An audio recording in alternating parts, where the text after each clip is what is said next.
अर्जवं हि कुटिलेषु न नीतिः.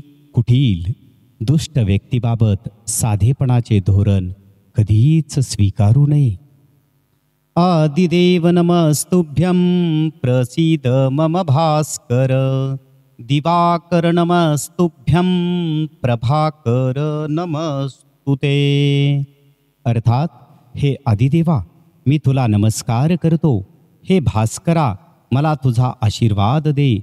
हे दिवाकरा, मी तुला नम्रपणे वंदन करतो. आणि प्रकाश देणाऱ्या प्रभाकरालाही माझा नमस्कार असो. पूर्णमद पूर्णमिदं पूर्णात् पूर्णमुदच्यते पूर्णस्य पूर्णमादाय पूर्णमेवावशिष्यते. अर्थात ते अज्ञात विश्व पूर्ण आहे, हे स्पष्ट विश्व पूर्ण आहे.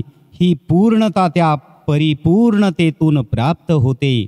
जेव्हा ही पूर्णता त्या पूर्णतेपासून वेगळी होते, तेव्हा जे काही उरते ते पूर्णत्वच असते, पूर्णत्वच असते.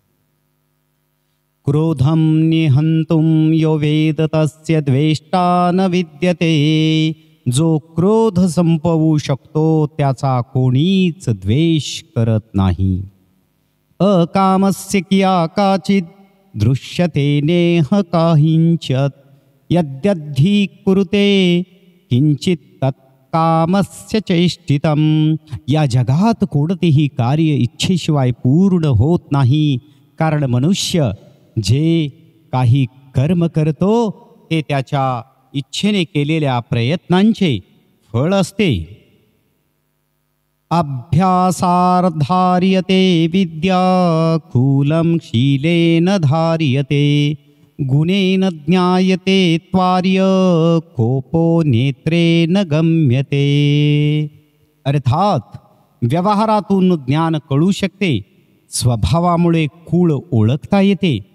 गुणावरून श्रेष्ठता आणि डोळ्यातून राग ओळखता येऊ शकतो. चाणक्य नीती सादर शारदा संस्कृत क्लासेस लातूर. क्रोधो हर्षश्च दर्पश्च रिहिस्तंभो मान्यमन्मानिता. यमर्थान नापकर्षन्ति स वै पंडित उच्यते.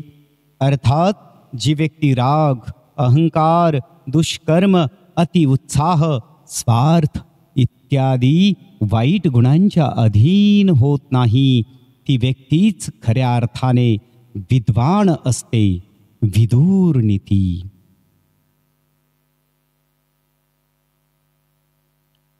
यदेवोपनतं दुःखात् सुखं तत्र सवत्तरं.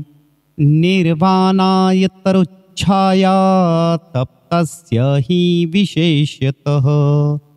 अर्थात दुःखानंतर येणारे सुख जास्त आनंद देणारे असते.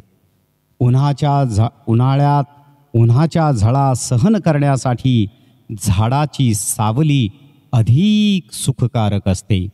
विक्रमोर्वशीयम नाटकम.